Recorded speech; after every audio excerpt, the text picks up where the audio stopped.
Judy does not get you closer to Clarabelle. Judy does not get you closer to Prince Philip. So it can't be one of those things where it helps you in the middle of the game, but at the end, she's not getting you any of those pieces you need to win. Yeah, we are going to get a little closer, though, to game 2 here. Jordan just not able to pull it out with that one card. So we are going to go on to game 2 here. JD taking game 1. And we'll see if Jordan now can claw his way back and force a game 3. And so it's interesting. We know both players kind of on the detectives package here.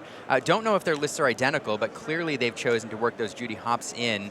Did we see a Cinderella at all? No, I thought I did at one point, but it was a hallucination of me just remembering that time I pulled one, and I was like, this is the greatest card. But don't worry, don't worry. Her time's coming. Princess deck is always on the horizon. But here we go. We are doing the altar phase, which is very tricky here because, like we said, in this deck, the traditional build, the more control aspect, there's kind of 2 rows you go. You want to go towards the Clarabelle, where you're trying to make sure you have your Clarabelle, you shift, and you're matching and drawing that hand size, or you're doing that Prince Philip shift line. In this case, it is a mirror match, so they are keeping that in mind. Obviously, JDZ saw the benefits of having those your welcomes early in the game. So we went ahead, sent back 4 cards on Jordan's side. JD already looks like he is doing his altar phase, or sorry, his altar phase right now. Oh, he sent back all but 1. All but 1. So here, interesting, kind of an indicator. Perhaps he's missing ramp. Exactly, because I mean, really, when you see someone with an aggressive altar like that, if they're sending back more than a couple cards, they're saying, I'm missing the critical things to make my deck work the way it needs to. And then this is going to be some kind of maybe early presence, like a shift for Clarabelle or Prince Philip, but ramp. I mean, it is the name of the game, and that is anything that's going to allow you to ink 1 extra per turn. A lot of times it does it twice. In this case, both of them are needing to do it at least once, but it is definitely a race to see who can have access to those powerful combos. The more ink, the better with these, because they have a lot of things they want to pull off in 1 turn. Yeah. And this mirror is just so fascinating because even if there were different packages, what the Clarabelle, like the 2-4-6 combo wants to do is play a high resource game with big hand sizes to kind of like have Clarabelle do these big swings. The Detectives package is perfectly comfortable in a low resource game where hand sizes are low, using the Judy Hopps to kind of refill when you're top decking. So it would be really interesting to watch a mirror where they were on different packages, but here both decks comfortable in both the high or the low resource game. And yeah, I'm interested to see how this plays out. No turn 1 play from Jordan there. Inking, going to develop your brain to take a look. He'll draw 2 cards, pick 1 to keep in hand, send 1 to the bottom of the deck, and back over to JD for his turn 1. Yeah, you're going to hear us talk a lot today about filtering, which is a term we like to use where basically you're trying to look at your deck and say, I need the good cards. I need the cards I need for this specific matchup. Because in this game, you have access to all the cards in your deck, and what you're trying to do is find the ones you need for the person you're sitting across from. So filtering allows you to either draw and discard, draw a couple cards and pick one. So visions, develop. You might see like Bobby Zimiruski in the dogs matchup. These are cards that allow you to get to the cards you need later. So that's what that develop is doing. It's just investing in your future. I love that. Basil, undercover detective here, heading to the inkwell. No turn 1 from play from JD either. Last game, both players either establishing either a Basil or a Clarabelle. This turn, both empty boards. And we are going to hit the ramp turn here. We'll see which one. We're going to do Sail the Azurite Sea. That'll draw Jordan a card, and he will ink an extra card this turn. Yeah, another detective here. The disguise detective is fascinating because he really is taking advantage of the full suite. The detective family, if you will, for a low price of 6 ink. And it's very, very fascinating that these detectives are kind of, people go through, what I've heard is I talked to somebody out there that said, I went through and looked at every single detective and just see, which ones can I fit in here, gang? But there we go. We're seeing some kind of, I would call it painful ink choices. We have the Sail the Azurite Sea, but he did get to go ahead and ink one of his Malicious, Mean, and Scary. That being said, JD didn't have a turn 1. We know turn 2 he's probably going to want a ramp. So if it's a situation where JDZ misses this ramp or doesn't deploy a character here, then not having that board wipe is not as scary as it would be if you're playing a deck that goes wide. But here we go. He is inking which a Tipo, which is some of that ramp card. So there we go. Sail the Azurite Sea. So JD drawing card again, will ink an extra card this turn. Both players choosing not to establish that body and ink out of hand, rather doing the hand neutral thing of drawing and inking. And a Donald Duck Perfect Gentleman here is heading to the inkwell. Perfect Gentleman for Daisy, who is Donald's date here, but she's not in this matchup. But there we go, a detective. Basil, this is actually Basil. I don't know why they don't call this Basil in front company when it's detective decks. But either way, he is here to add that support ability, which has been pretty nice. We've seen it. It was very, very popular in Sapphire Amethyst. But either way, he's a detective. He adds that synergy for Judy and helps that hit rate. And if anything, if it comes out to challenging, he's going to add you that support. Also serves as that shift target now for that Floodborn Basil if Yes. you're running it, which we saw earlier. So kind of a little bit of a threat there on the board. And we will follow with a double ramp again by Jordan. This is the same move last game, ramping 2 turns in a row. Ramping 3 turns, that's a triple ramp.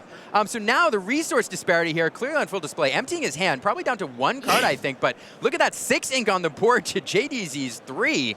The rare triple ramp play.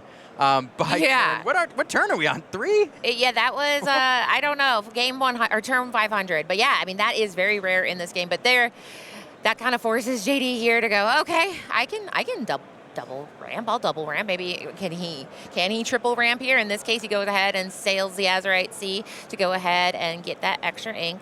Now, the big question is sometimes people talk about, do you want to play Tipo? Do you want to play Sail? Obviously, Tipo is a body, but he doesn't do much after that. But Sail allows you to have you draw a card with it, which is quite nice. It does, but in this instance, I don't know what's in Jordan's hand. No. But if that is a Clarabelle, if that's a Clarabelle, if he draws an Inkable off the top of his deck and he plays Clarabelle for full cost, and because he's managed to empty his hand with the T-bows, would benefit greatly from JD's hand size. JD keeping his hand neutral with the Sail the Azurite Seas. Yeah, and saying, oh my gosh, I have to empty my hand size. Because as we know, once that Clarabelle's on the board, it becomes a feast. So we saw him go ahead, ink twice. He's playing a Vision of the Future. So he is going to be able to keep a card off this Vision of the Future, but he's probably just preparing for, response at this point. Because if he can go ahead and get the resources he needs, if he knows that Clarabelle's coming, it's fine. Jordan can go ahead. We know that JDZ has access to a bend to my will. So, but to your point though, it could be a game match here for the card draw situation, which he has passes with 3 cards in hand, I believe, for JD. And let's see, looking for an Inkable perhaps. Does he have that Clarabelle? That Basil will go down, immediately turning 7. Yes. It is the Clarabelle. So we saw the triple ramp into the Clarabelle. Jordan emptying his hand completely. Now he'll ask JD, how many cards in hand, sir? Yes, that is everyone's favorite thing in a TCG is when someone goes, how many cards do you have in hand? And you just want to go, why?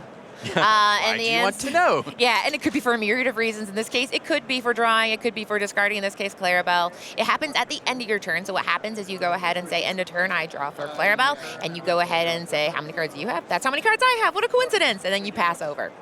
Yeah, feels pretty bad. So Jordan there taking benefiting from that Clarabelle, drawing 4 cards. Any card that draws you 4 cards feels pretty good. Exactly, especially after investing so much resources in the triple ramp gauntlet here. So JDZ is responding here. We're going to go ahead and get that warded Prince Philip on the board. Yeah, it's interesting. Not all Sapphire Emerald decks run the Prince Philip. I think it is a shift target there. It sits on the board. It does have ward, as you said, so it can't be chosen by your opponents. But it does allow you to cheat out that Prince Philip early. So it'll be sitting there threatening that board wipe. Now, one thing I think that's interesting about Ward is we talk about Malicious Mean and Scary combo being a board wipe option, but Ward is one of those things where it's targeted. So if he does that Malicious Mean and Scary, you're placing a damage on all, and if it's not targeting just one, he would be impacted by that impediment, and then also if his older part or Vanquish or Foe comes on, then also that goes around Ward. So Ward is a very interesting thing. In a board wipe meta, it becomes a little less valuable, but in this case, we're not seeing him moving towards that combo, but with that much ink on board, with 7 right now, he can do a lot of devious deeds. Yeah, let's see what he has in store. One other note for the Prince Philip, it does also cost 3, so it serves as a singer for that Malicious Mean and Scary, so it opens up that combo. Yes, which is a very fun thing to see where Prince Philip sings Malicious Mean and Scary, like, don't do that, and then he shifts, and you're like, oh, Philip, why would you do that? But it is very fun. Shifting and singing are 2 of my favorite mechanics in the game, because it's really showing the economy that you can get as much value as you can with the cards you have, and you're able to do just a ton of things. This match in particular can go kind of lengthy, because basically they get to the point where they're just able to do a lot of stuff. In this case, he says, I want to do more. What else can I do here? In developing his brain.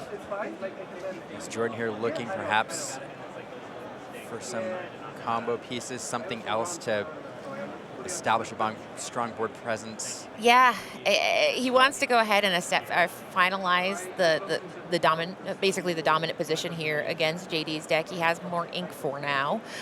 So in this case, we have just some little guys here. It doesn't look like he has any of the giant kind of scary stuff that you're trying to ramp to, the kind of end game of control decks. So let's go ahead and see what he does with the rest of the thing. He's only exerted 1 ink right now. Another Clarabelle, but that. All right, we're gonna go a little further. We can get a vision. To go a little further, and it is such a tricky position here because JD is threatening the sing shift board clear line, and so on the one hand, you don't want to commit too many resources to the board. On the other hand, if you keep a strong hand size, and that board clear is followed up by a Clarabelle, and JD managing to empty his hand, you're punished for having a large hand. So in these matchups, against a Sapphire Emerald deck, there's this sub-game of hand manipulation. And it's about manipulating your own hand and your opponent's hand so you can gain maximum advantage from those Clarabelles. And so both players constantly thinking about how various moves will affect the cards remaining in their hand at the end of the turn. And then one of the other things that I think is, when you watch control matches, you're like, so much is going on, but then if I covered up everything but the lore count, you'd be like, so nothing's happened, right? Nothing's happened. But everything's happened, because basically they've been laying this foundation for the master end game, where they're trying to make sure that, like you said, their hand size, nobody has it too big or too small. Clarabelle basically is a mind game. You're trying to say, well, I need cards. Card draw is one of the most important parts of the game, but they're like, but I don't want you to draw cards, as they point at their opponent. So in this case, he has that Clarabelle. He does have one of those Prince Philip Royal Explorer here, but he is going to get a Clarabelle down in the Inkwell. And what's he up to? I don't know. That's my favorite part. Oh, is that a bend? No. This is our favorite part. We get to see, we see the same thing you guys see, so we're always like just going, is that what I think it is? And both of us always are tilting our heads. Yes, you guys can't see that. Over to see, and yes. Physics doesn't work that way. No, I think it's like I'm looking inside and I'm trying to put my head around, but there we go. He's going to go ahead and just say, I don't think you're going to wipe my board. Because in this case, like we said, that Prince Philip Royal Explorer that he just played on the board, it would not get around the Malicious, Mean, and Scary Prince Philip shift combo, but it is a board presence, and here we go. This is what you hate to see. Prince Philip, Malicious, Mean, and He's Scary. already... He's putting 1 damage. Don't even put the damage counters on, because here's the shift. Jordan, knowing what's coming, wiping the board here. There's that combo. Who needs be prepared, Baker, when you can do it with 2 cards? Malicious, Mean, and Scary Prince Philip clearing the board. Now JDZ all of a sudden feels like he's in the driver's seat, where Jordan was clearly in control earlier with the ink advantage and the board presence. So it's back over to Jordan for his response.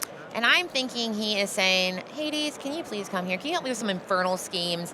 And that is because we talk about board wipes. You hear us say it, and it's one of those things we try to describe what it is for people. But board wipes is what you just saw. He wiped that board. And what it is it just allows you, we used to have a card, be prepared, that went ahead and rotated out with the printing of Fabled. And that was one where you go ahead and get rid of all the characters on the board. But now we have one-sided board wipes, which we've always had, but this is one that has been one of the more efficient board wipes we've seen in a while, and we see why it's so frustrating, because now Jordan has to do 2 things. He has to come back into this game and respond, which is hard to do both at the same time, but Hades is a card that could get a little bit of that revenge, knowing that Prince Philip does quest for 3, but no, this is another form. You wipe my board, I'll wipe your hand, sending everything down there. Jordan saying, what do you got there?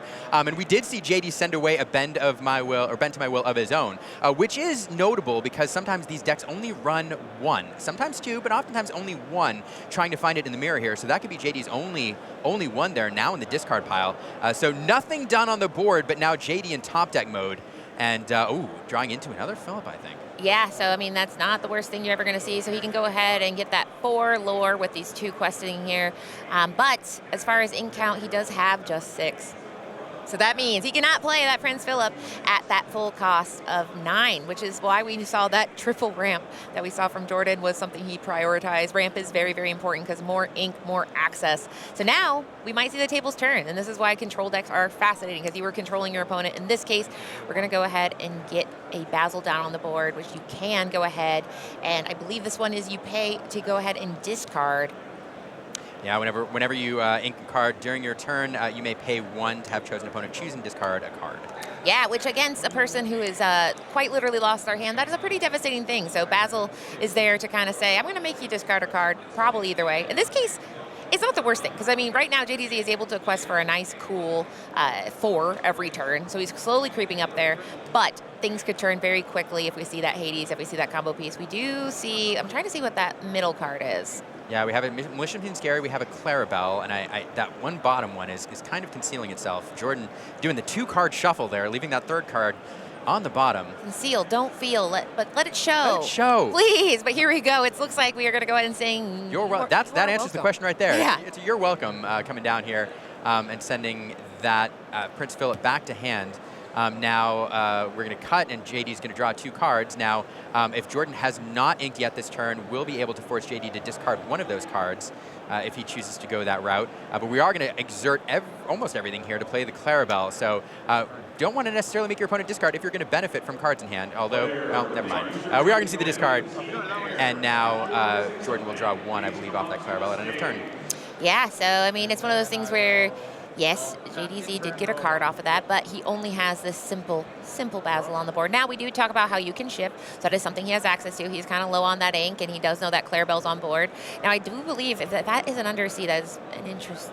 I don't know. I think it's a John Silver. Oh. I think, which would be a very... Yeah, one of the things. Oh, no, it's a perfect job. Oh, like, see, we're glancing. No, it was not even close. It was not even. It was a card, though, and that's, I think, honestly, we had a 1 in, 100 chance. But there we go. So this is not necessarily what you want to see. He is emptying his hand because he's saying, you know what, I'm tired of you benefiting off of the pain you have caused me in my deck here. So this Clarabelle, she has a nice benefit. She can destroy. She can go ahead and target and banish an item if you go ahead and pay when she comes into play. However, there's no items here. So here we go. I'm malicious, mean, and scary, and putting that 1 damage here, which is enough to get rid of Basil just on the spot, and 1 damage on the Clarabelle. And yeah, JD's feeling the pressure. And both players, like the tempo here, the beatdown roll shifting back and forth, and he top decks a Clarabelle here, which is huge in this scenario. Jordan, I believe, has a couple cards in hand at least, so Clarabelle at the very least replacing herself, and there she is at full cost. Clarabelle light on her hooves, and now JD's going to ask the question: how many cards in hand, Jordan? And the answer was none. The answer was none, so not benefiting at all, but still a powerful body, and now Jordan will be punished for keeping any cards in hand. So let's see what Jordan has here. And this is fascinating, like the tempo swinging back and forth as both players on top. It's a Clarabelle light on her hooves on the other stampede! side. Everybody! Cows. We have so many cows on the board. Yeah, this is what you would call a certified stampede of Clarabelle here. And like we said, I mean, one of the benefits of Clarabelle is that she has that draw engine. But you know what? She's also a 5/6, and she also quests for 2. So she's a nice, sturdy bovine here. And so she's able to be on the board, build that board presence. So now we're looking at the time clock where we have 7. So we do have game on board for Jordan. Yeah, JD will have to find an answer for something here. Visions of the Future will help you do that. Looking at the top 5 cards again, he'll manage to find something, but not enough cards in hand. Like he could find, he doesn't have the shift target for the fill either, so not able to pursue that combo this turn. And so we'll have to answer the board the hard way with that Clarabelle, or perhaps so you're welcome to kind of slow things down. But JD really, really wants to buy time to find both cards he needs to wipe Jordan's board. That would allow him to stay in this game. What is he going to pick right now to help him do that? Yeah, I mean, this is one of those things where Visions, it's so funny. I've seen some of the fastest Visions in my life where people just see and they slap it on the board. In this case, he was very measured about it. Because like we said, he has to be careful. He has one very delicate Clarabelle here with 1 damage on her. Then we have a more substantial 5/6. So we can do some challenging and possibly use a malicious, mean, and scary to do a little bit of put some damage. In this case, the challenging is just enough there to go ahead and take out that Basil. Yeah, JD trying to decide whether he's going to protect that. He's not. He's going to put 1 damage counter on that cow, and you're seeing that setup.